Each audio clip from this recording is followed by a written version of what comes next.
Hey guys, welcome to the Liz Wheeler Show. I'm Liz Wheeler. I know I left you with a tremendous cliffhanger after yesterday's show, and I'm not gonna lie to you, it was intentional.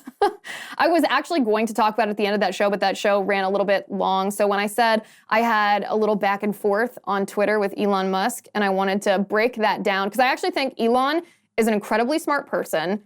I'm very supportive of him running Twitter. I already like what he's doing. Twitter is way more fun already since Elon Musk took over less than a week ago. But I do think he's making a mistake on this particular issue that he and I were discussing on Twitter. So I want to break down why I think he's making a mistake and why I think that these kind of conversations are extremely valuable, because he does seem to listen. He is interacting with a lot of people. So we're going to talk about that today. I also want to talk about a report from the Intercept. This is, there's no other way to describe this report than a bombshell report. It's probably a 10,000 word report, and it proves that big tech directly colluded with the federal government to censor us, to censor so-called misinformation and disinformation, and that this didn't just happen in the past, that it's currently happening. In fact, the Department of Homeland Security, which plays an enormous role in this collusion with big tech on behalf of the federal government, their entire mission has been retooled, and we are now in the crosshairs of the Department of Homeland Security. So I want to read through some of the most significant revelations in this Intercept piece and talk with you about what this means for us, not just in the lead up to to the midterms in the next 6 days, but overall for our country. So let's get to it.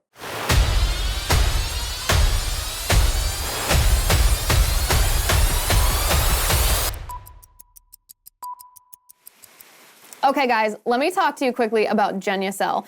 If you want your skin to look years younger, Genucel skincare products is the way to go. Awesome products.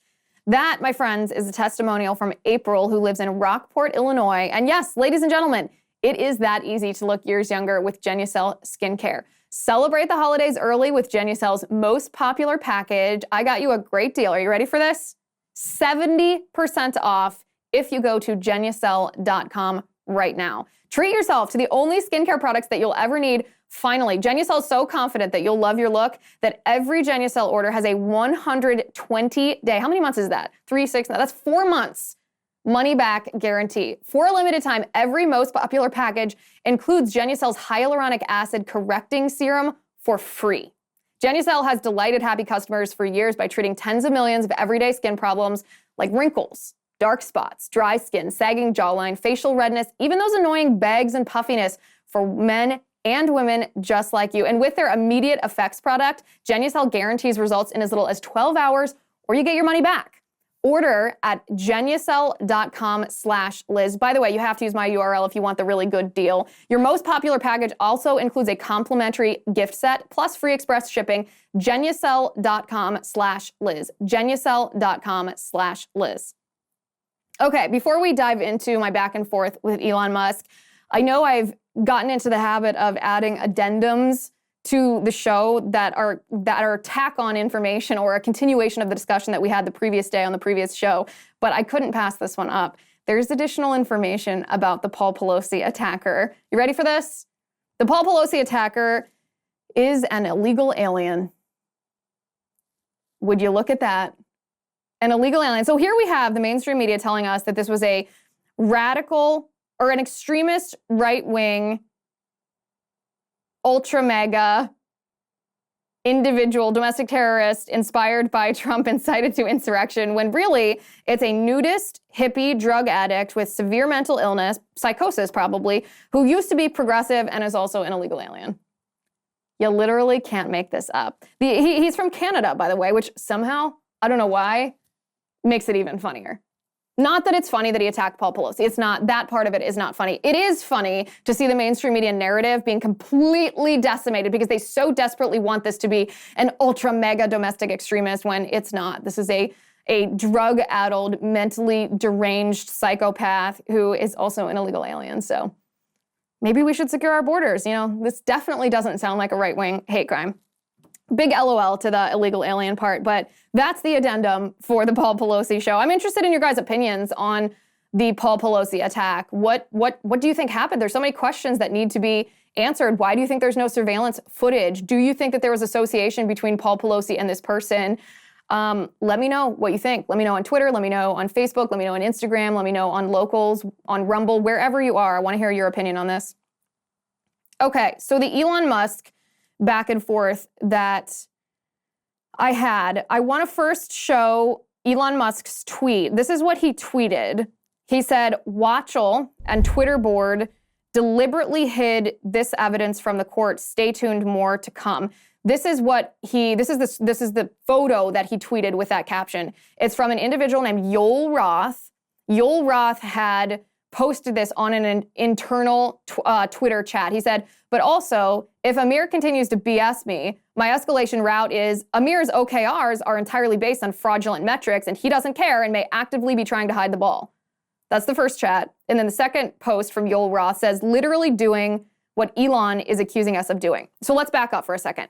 After Elon made his original announcement that he wanted to acquire Twitter, we thought, okay, great, this is exciting. Then Elon Musk asked for data from Twitter about what percentage of their active daily users were authentic people versus what percentage of their quote-unquote active daily users were bots, not authentic people. This is really important in the valuation of the company. It's really important in the amount of money that advertisers are charged when they pay for ads to know, is your ad being shown to a bot, just a computer, or is your ad being shown to a real person who could actually take action and purchase your product?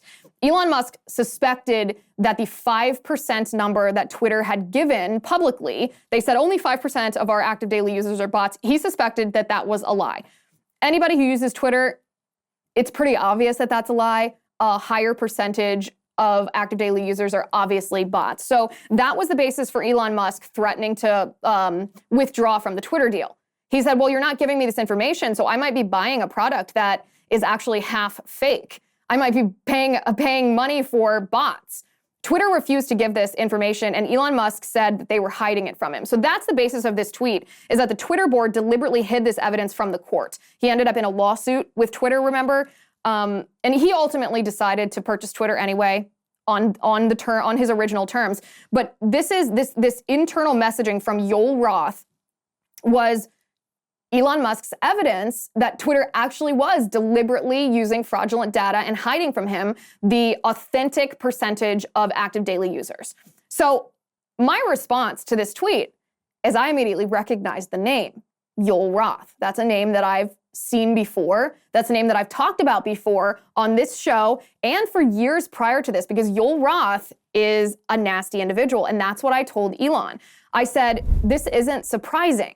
Yoel Roth is a nasty individual. He should have been the first person fired. Yoel Roth once called Trump actual Nazis and a racist tangerine and used his opinion to justify censoring Trump tweets. I thought Elon should know. Because Yoel Roth is not a person to be trusted. Yoel Roth is the problem with Twitter. But Elon then responded to me. He replied to my tweet because my tweet was the first populated response under Elon's tweet. So anybody who clicked on Elon's tweet in the response thread, mine was the top response because people were very interested in what I was saying. A lot of other people recognized the name Yoel Roth as well. Maybe they didn't remember exactly what he had done or what wrongdoing at Twitter he was tied to, but I reminded them. So they were very interested in it. It was the top response. Elon responded to me directly and said, we've all made some questionable tweets, me more than most, but I want to be clear that I support Yoel. My sense is that he has high integrity and we are all entitled to our political beliefs. And I'm not gonna lie to you, I was surprised that Elon responded in this way. It's fun that Elon Musk responded to me, right? Like when I saw on my phone, I got push notification that he responded, I thought, oh my gosh, that's fun. What did he have to say? And when I saw this, I was surprised because the reason that Elon Musk bought Twitter is essentially because the Babylon Bee was banned. They were permanently suspended because they made a joke about Rachel Levine, formerly Richard Levine, winning their Man of the Year award. So obviously ridiculing the idea that a man who had lived his life as a man for 50 years and then transitioned and identifies as a woman could win a Woman of the Year award, which he did. So the Babylon Bee, because they're parody, right? They're satire. They said that they awarded Rachel Levine Man of the Year award, and they were suspended for this.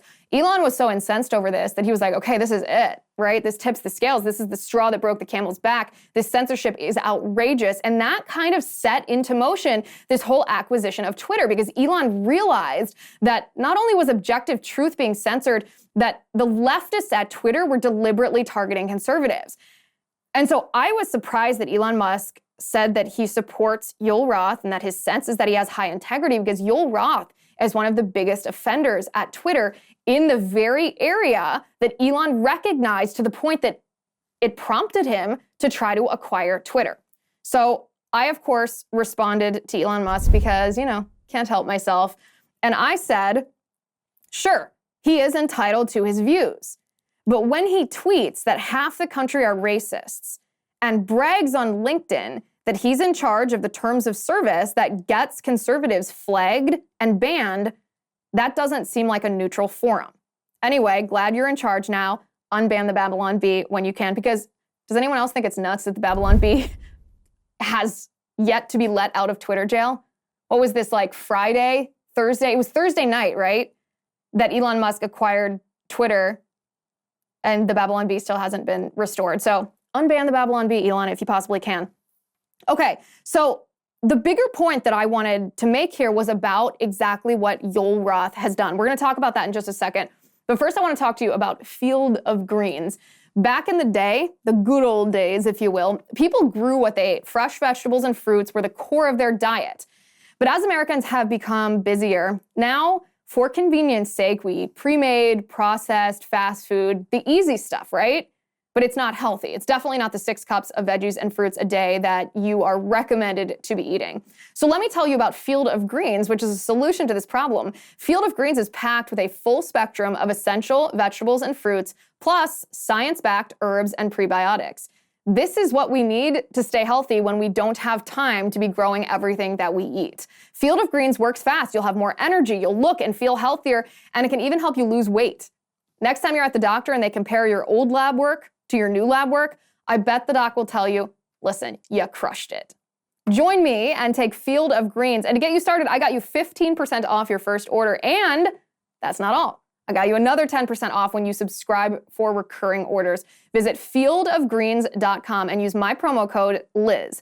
That's fieldofgreens.com, promo code Liz. Fieldofgreens.com, promo code Liz. So Yoel Roth, let's talk about him for just a second here, because Yoel Roth is not just a liberal. He's not just a leftist who didn't like Trump.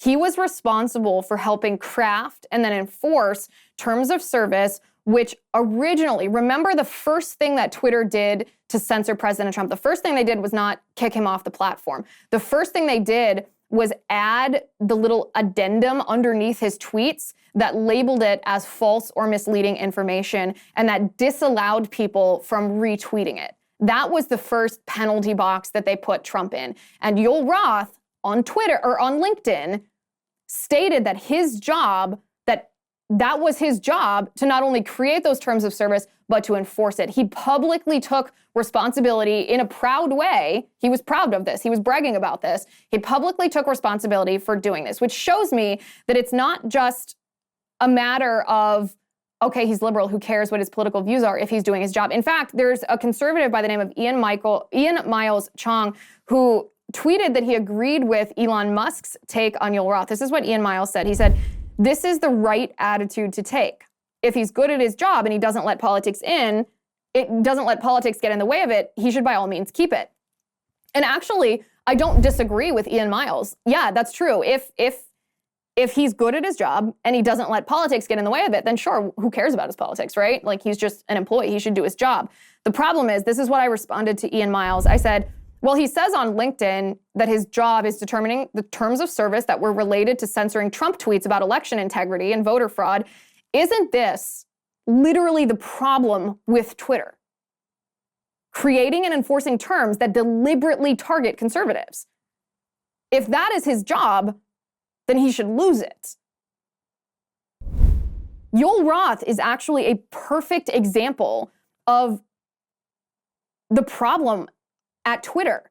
When Twitter became this censorship apparatus, it was because people in power at Twitter, and Yoel Roth is one of them, used their political beliefs as justification to stifle and censor conservative viewpoints. It was all one way. It was all these liberal employees that were creating terms of service and stifling and censoring conservatives. It was never conservative employees at Twitter who were stifling liberals or liberal employees at Twitter who were stifling liberals. It was always censorship aimed just at conservatives. This is actually the textbook problem at Twitter. This is, if you had to distill the problem at Twitter, the censorship problem, into just a brief description, then Yoel Roth is a perfect description of that. So this is why it was such a head scratcher to me when Elon Musk tweeted that he thinks it's his sense that Yoel Roth is a person of high integrity and he supports Yoel Roth. Because I thought, listen, in November of 2016, this is what Yoel Roth tweeted. Quote, "I'm just saying, we fly over those states that voted for a racist tangerine for a reason." Okay, so this means that he didn't just think that Trump was a bad person, or he didn't just oppose Trump, which he's allowed to do. He's dismissing middle America, which means he's dismissing all the people that voted for Trump. He's dismissing us. He's dismissing half the country, saying that they're not even worth interacting with. Does this sound like someone who could be an objective arbiter of a neutral digital public forum? Well, no, of course not. In January of 2017, Yoel Roth tweeted, "Yes, the person in the pink hat is clearly a bigger threat to your brand of feminism than actual Nazis in the White House." And I know we're all a little desensitized to this baseless, false, heinous insult that is levied against us all the time by the left, calling us actual Nazis. We know that this is the left's height of escalation. This is their highest level of evil that they can accuse us of. And they overuse this. They've watered this down. They've demeaned this what actual Nazis really means. But it also shows you, from a moral standpoint, if you believe that someone is an actual Nazi, then almost any action that you take against them would be morally justified. And this is the problem, aside from it being untrue and heinous, when the left labels us as Nazis because we're conservative, it also shows us that they are willing to do anything to stop us because they feel morally justified, because they are viewing us the way that history views Adolf Hitler. It's actually their way of dehumanizing us. This is the part that Yoel Roth played at Twitter. This was his viewpoint, and he created terms of service and then enforced them against people who he viewed to be actual Nazis. This is the foundation of the censorship apparatus at Twitter. And the reason that I'm talking about this, the reason that I went back and forth with Elon Musk and contradicted him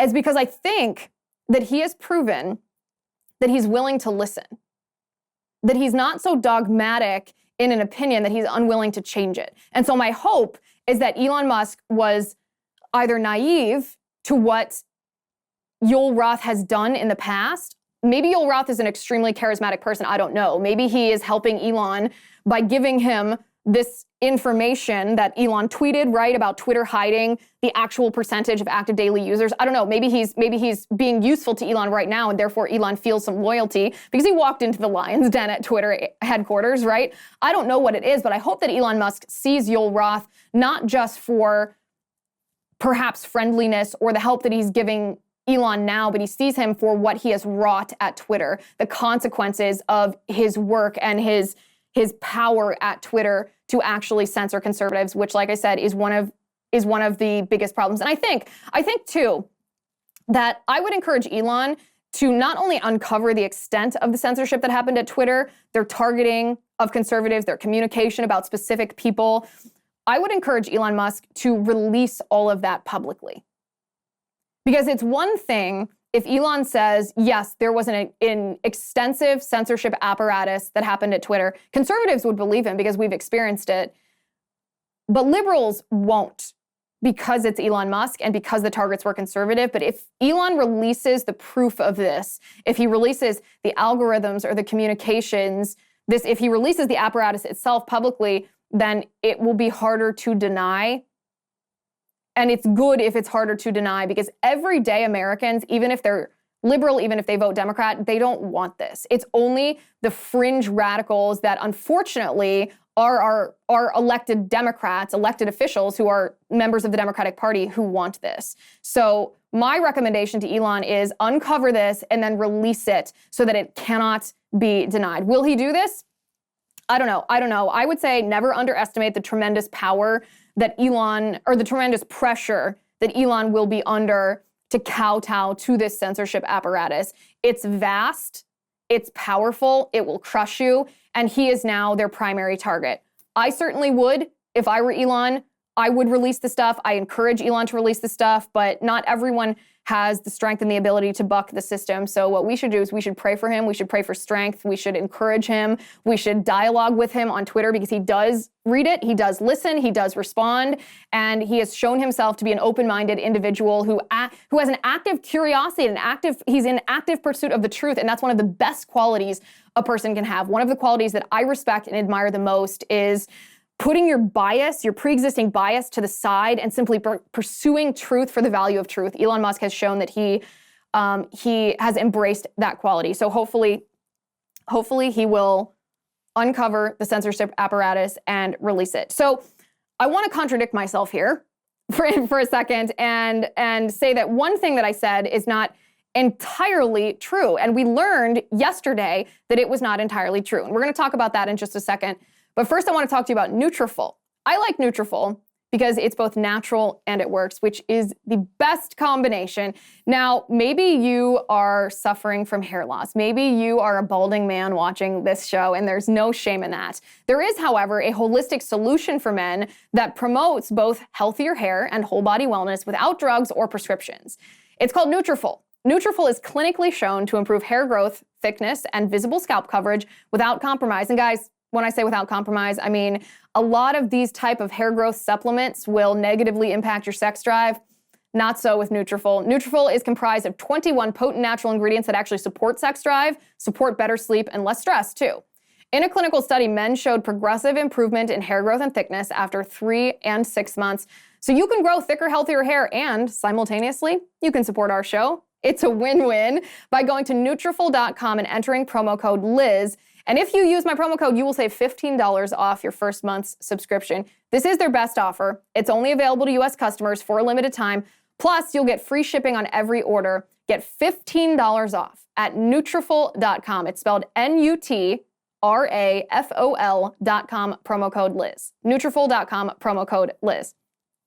Okay, so I want to contradict myself when I said that the primary problem that's happening at Twitter, the underpinning of the censorship apparatus is far leftists like Yoel Roth, who have not just extreme bias against conservatives, but have so demonized and vilified and dehumanized us that they feel justified doing almost anything to stop us. And I said, that's the problem at Twitter. That's where the censorship is coming from. And that's true, but that's not the whole story. And we learned this yesterday when the Intercept published just an outstanding report that proved that big tech apparatuses, whether this is Facebook, whether it's Instagram, whether it's Twitter, whether it's Discord, these big tech platforms are actively colluding with the federal government to pick and choose which people to censor and which narratives to stifle. In fact, this report was written by Ken Klippenstein and Lee Fang. If you haven't read it in its entirety, I will post the link on Locals. I highly recommend that you read this entire report. It's probably about 10,000 words. I didn't count, but it's quite an extensive one.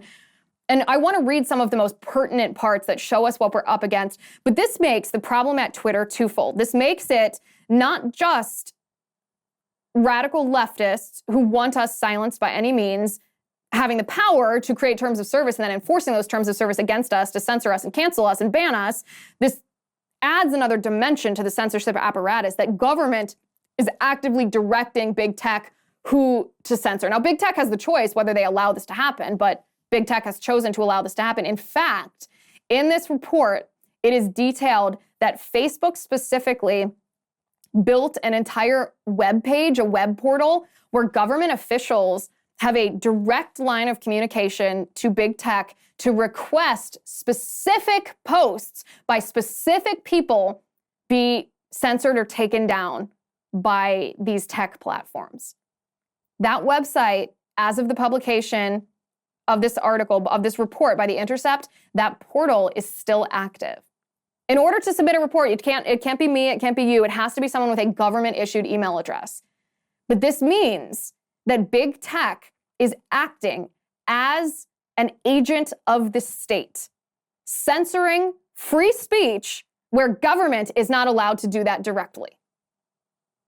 That is wildly illegal. Wildly illegal. So what is Elon up against? Not just an internal apparatus of censorship at Twitter, but also the Department of Homeland Security. The Department of Homeland Security was created in 2002 after 9/11 as an agency of the federal government with a mandate to fight terrorism abroad. They were essentially the agency that waged the war on terror. But according to The Intercept, now that the war on terror has, I guess, more or less ended, I kind of hashtag eye roll that, because we know that Biden's withdrawal from Afghanistan is going to allow radical Islamist terrorists in the Middle East to find safe haven and probably plot jihad attacks against us again, whatever. The Department of Homeland Security is no longer involved in that to the extent that they were, and internal documents from the Department of Homeland Security shows that they have retooled their mission from looking for threats to our homeland security abroad to looking for threats to our homeland security here at home, domestically. So I want to read a little bit of this article with you and discuss the ramifications. So it starts by saying, the Department of Homeland Security is quietly broadening its efforts to curb speech it considers dangerous, an investigation by The Intercept has found. Years of internal DHS memos, emails, and documents obtained via leaks and an ongoing lawsuit, as well as public documents, illustrate an expansive effort by the agency to influence tech platforms.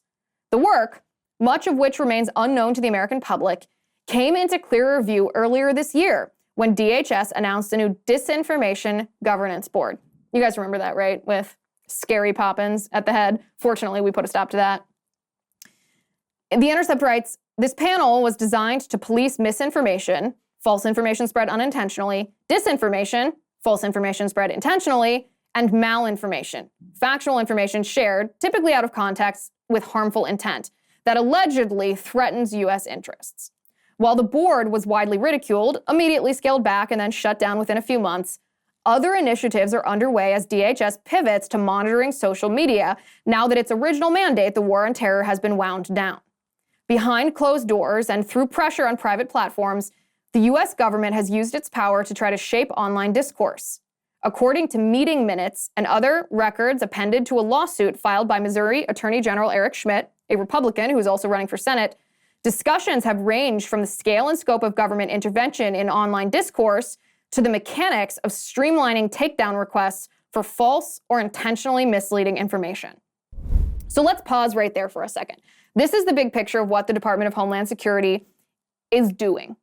They've shifted from the war on terror abroad to labeling us as terrorists domestically and focusing their censorship apparatus on us. This is disturbing. This is deeply disturbing. This is the level of censorship that you would expect from a communist regime. This is the level of censorship that we see the Chinese Communist Party imposing on their people, where they control what you're allowed to post online. They have endowed themselves as the sole arbiter of truth, and dissent is actually prohibited. And if you dissent, you are labeled as an enemy of the state. I'd be very interested in someone showing me the difference between how the Chinese Communist Party has clamped down on speech, their closed society, how that differs from what the Department of Homeland Security is attempting to do to us here. The Intercept goes on and says, in a March meeting, Laura Demlow, an FBI official, warned that the threat of subversive information on social media could undermine support for the U.S. government. But what does she mean by that? Right? Like support for the US government as in you want to overthrow the entirety of the government itself, the institution of our government, because the people in our country that want to do that are the Marxists. And I don't see Department of Homeland Security cracking down on any Marxist content. But if you're talking about the administration, which is in charge of the government, it's not a problem if information makes us less likely to support the Biden administration or the Biden administration policies. To conflate the two is a sleight of hand that the government is intentionally engaging in. They want you to think that if you and I post something on Twitter, for example, and it makes a Democratic voter less likely to support the Biden administration's insane spending because they know that that kind of spending leads to the devaluation of our dollar, which leads to inflation, which makes it harder for the average American to make ends meet. They want you to conflate that with actual insurrectionists who want to overthrow the government institution itself. They make no differentiation, and that's a critical difference. So The Intercept goes on to say, Demlow, according to notes of the discussion attended by senior executives from Twitter and JP Morgan Chase, stressed that, quote, we need a media infrastructure that is held accountable. Well, they admit it themselves then, right? That they want our media to be regulated by the government. The report goes on to say, there is also a formalized process for government officials to directly flag content on Facebook or Instagram and request that it be throttled or suppressed through a special Facebook portal that requires a government or law enforcement email to use. At the time of the writing, the content request system at facebook.com/x-takedowns/login is still live. You can go to this URL if you want. You can try it yourself. DHS and Meta, the parent company of Facebook, did not respond to a request for comment. The FBI declined to comment. Of course they did, because this is a blatant violation of constitutional protections of free speech, of freedom of the press, and a blatant violation of government's role. They are not allowed to suppress free speech, and there is Supreme Court precedent that is very clear in saying the government is not allowed to coerce private industry to do what government is not allowed to do. But that's exactly what's happening here. The Intercept report says DHS's mission to fight disinformation, stemming from concerns around Russian influence in the 2016 presidential election, began taking shape during the 2020 election and over efforts to shape discussions around vaccine policy during the coronavirus pandemic. Documents collected by The Intercept from a variety of sources, including current officials and publicly available reports, reveal the evolution of more active measures by DHS. According to a draft copy of DHS's quadrennial Homeland Security Review, DHS's capstone report outlining the department's strategy and priorities in the coming years, the department plans to target, quote unquote, inaccurate information on a wide variety of topics, including, quote, the origins of the COVID-19 pandemic and the efficacy of the COVID-19 vaccines, racial justice, U.S. withdrawal from Afghanistan, and the nature of U.S. support to Ukraine, end quote. Think about that for a second. That list of topics. The Department of Homeland Security wrote into their review, which is their blueprint for how they're going to behave, what they're going to target over the next couple of years, that one of their primary missions is to try to crack down on anybody who questions whether COVID-19 was leaked from the Wuhan Institute of Virology, to crack down on anyone who's skeptical that the mRNA vaccine doesn't work since it doesn't stop you from contracting the virus, it doesn't stop you from transmitting the virus. The Department of Homeland Security says they're going to crack down on people questioning racial justice. Racial justice is a euphemism. It's what the Black Lives Matter movement uses as a way to describe what they're doing, hoping that people will say, oh, racial justice, that sounds nice, that sounds neutral, that sounds vanilla, that sounds like something I should get on board with. I like justice. But racial justice is actually the Marxist underpinnings of the Black Lives Matter movement. It's equity, not equality. Equity being socialism, being discrimination against certain people based on the color of their skin in the name of quote unquote justice for people who have a different color skin. Racial justice, the way the left defines it, is actually evil. But if you question it, the Department of Homeland Security will make you a target. In addition, if you question the botched withdrawal Biden's withdrawal from Afghanistan that left over a dozen U.S. service members dead, you will be the target of the Department of Homeland Security. And if you question the billions of dollars that Biden is giving on an ongoing basis to Ukraine and why the Biden administration is supporting that effort, even though Zelensky is the biggest fraud that ever walked the face of the earth, you'll be a target of the Department of Homeland Security. This is so disturbing. This is so disturbing. The Intercept says the Department of Homeland Security justifies these goals, which have expanded far beyond its original purview of foreign threats to encompass disinformation originating domestically by claiming that terrorist threats can be, quote, exacerbated by misinformation and disinformation spread online. I read this and I thought, oh my God, what is this? First, so zoom out just for a second. What we have witnessed in the last 5-6 years is the left try to redefine the word speech. The left has told us that when we as conservatives speak, that is actual violence. Long gone are the days where, sticks and stones may break my bones, but words can never hurt me. That is long gone. The left now tells us that if conservatives speak, it's actual violence. If Trump questioned the integrity of the 2020 election, that's inciting an insurrection. He's responsible for people who broke in the Capitol. At the same time, their violence in the streets, whether it's Antifa, whether it's Black Lives Matter riots, these people that are vandalizing and looting and breaking windows and assaulting cops, that violence is just speech when it comes from the left. So the left has tried to redefine speech. Unfortunately, a portion of the American public has bought into this, although it's extremely dangerous. The reason that it's dangerous is because the Department of Justice is now taking that to the next level. They're taking this false idea that speech equals violence, and now they're saying your speech equals literal terrorism.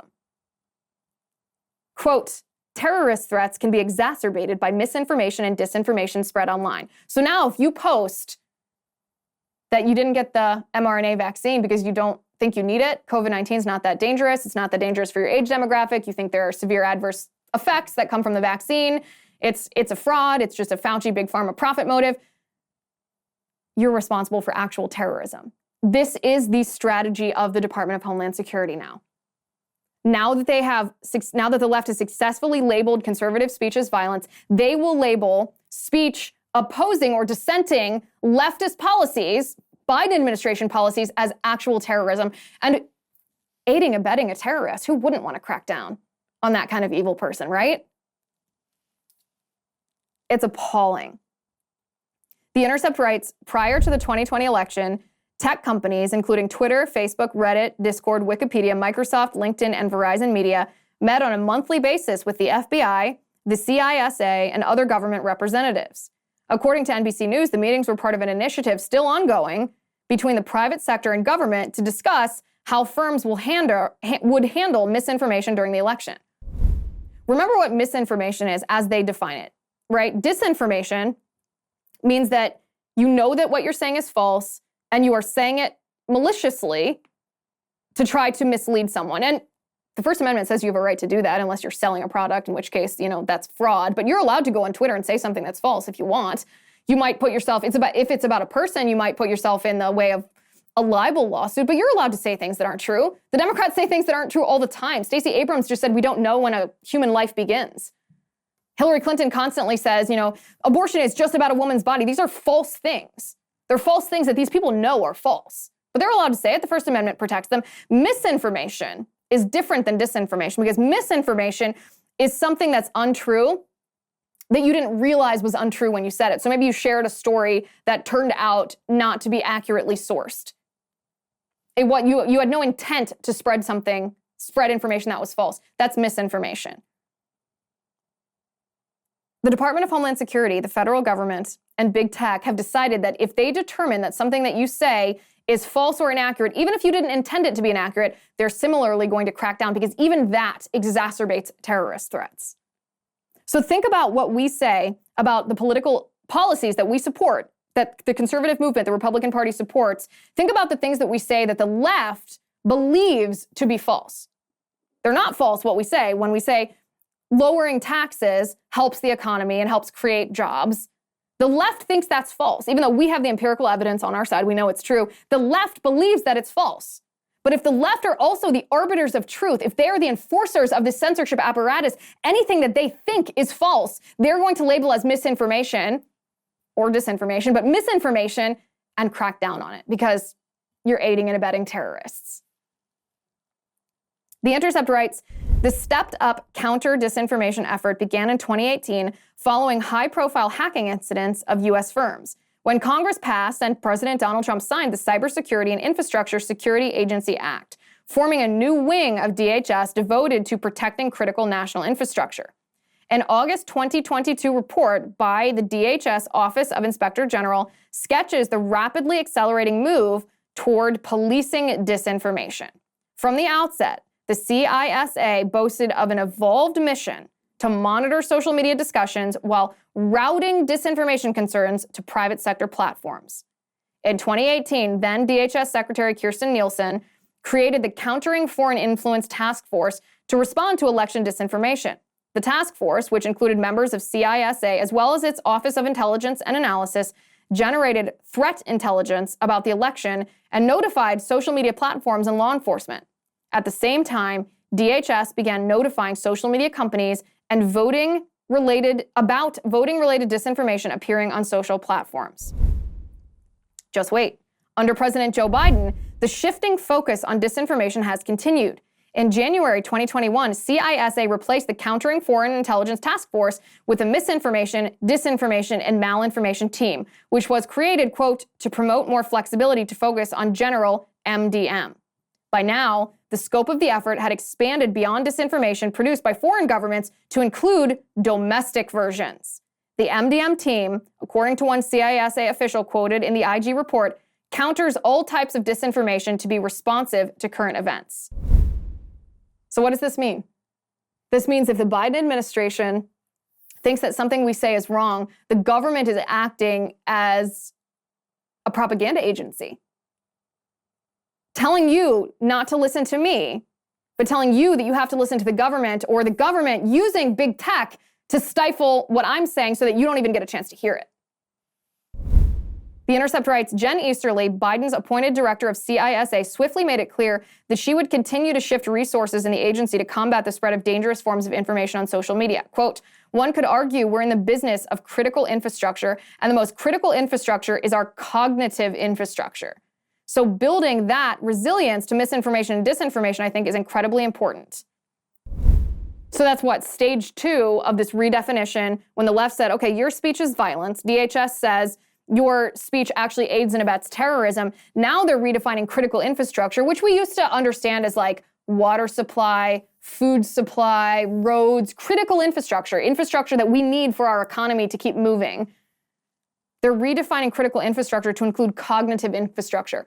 That's a weird euphemistic way of saying what you think is critical infrastructure. But if they define it as critical infrastructure, then they feel that they have a right to, quote unquote, protect it, meaning they want to insulate your thoughts and your mind from any information that I might present that dissents from the Biden administration's narrative. Are you scared yet? Are you sick to your stomach yet? Well, remember who Elon Musk fired on the first day at Twitter? This is what the Intercept writes.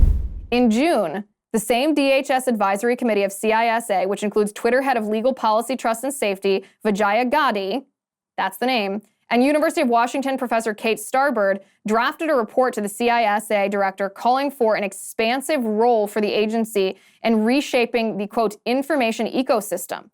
The report called on the agency to closely monitor social media platforms of all sizes, mainstream media, cable news, hyperpartisan media, talk radio, and other online resources. They argued that the agency needed to take steps to halt the, quote, spread of false and misleading information with a focus on information that undermines key democratic institutions, such as the courts, or by other sectors, such as the financial system or public health measures. To accomplish these broad goals, the report said, CISA should invest in external research to evaluate the efficacy of interventions, specifically with research looking at how alleged disinformation can be countered and how quickly messages spread.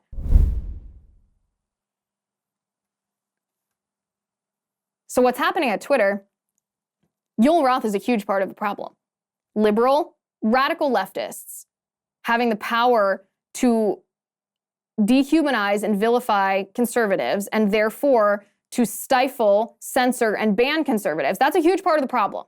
And I hope Elon realizes that. But this collusion between big tech and government, with government directing big tech what to censor, is much, much bigger. This collusion very realistically impacted the outcome of the 2020 election. You can look at the Hunter Biden laptop story as just one example. This collusion between government and big tech will be abused to impact upcoming elections, whether it's these midterms, whether it's the 2024 presidential election, and it will impact your political speech and mine in the future.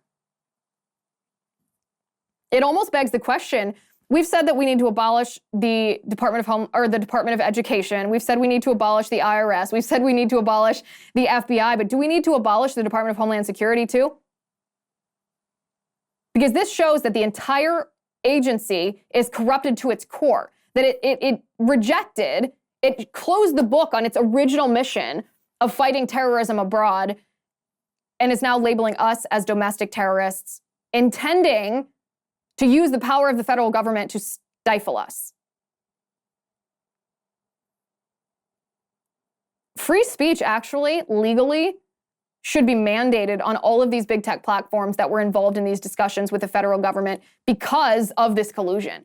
If the federal government is suggesting, coercing, or directing big tech to stifle speech, and big tech does it, then big tech is acting as an agent of the government. And if a private business is acting as an agent of the government, then they are required to follow the law of the land, which is the Constitution of the United States, which enshrines our right to free speech.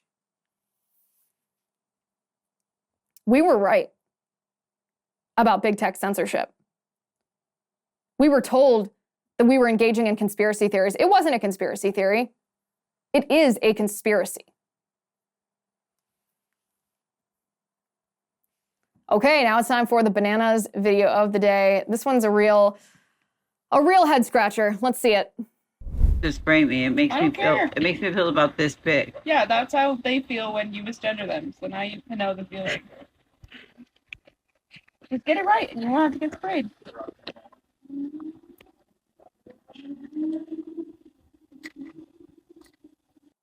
Yeah, so here's what's going on. She is misgendering our partners, like my partner, my spouse, and then my sister's partner as well.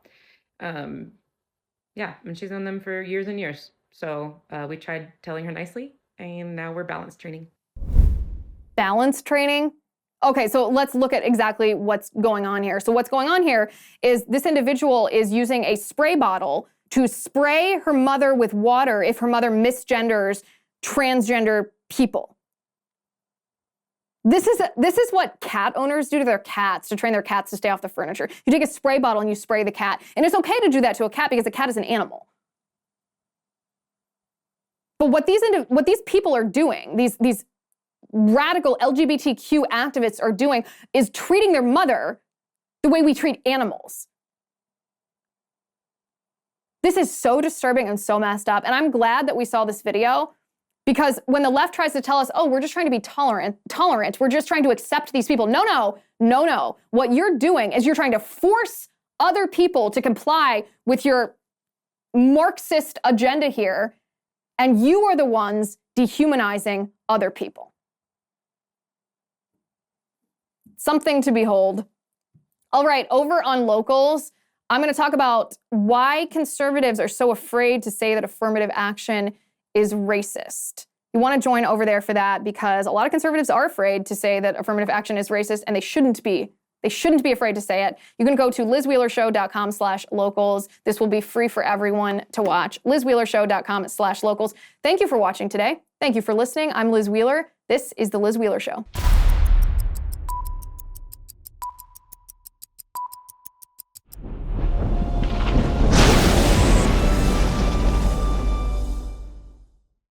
If you haven't already, give this video a thumbs up, hit the subscribe button below, and ring the bell to make sure you never miss a video.